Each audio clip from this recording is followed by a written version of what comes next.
Hi, welcome. Here we are going to see how to install MySQL database that is 3.1.2 on a specific data node in a multi-node Hadoop cluster.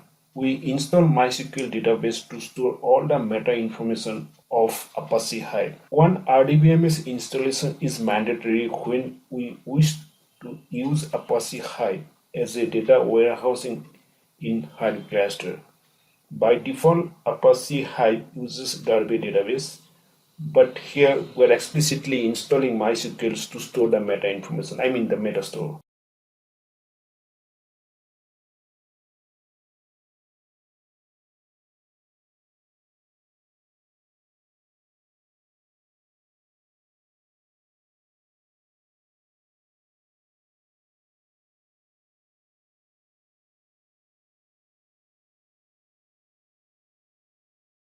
Please like and share with your friends if you feel it is worth for it.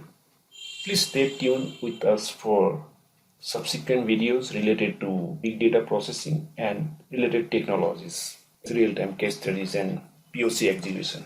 Thanks again.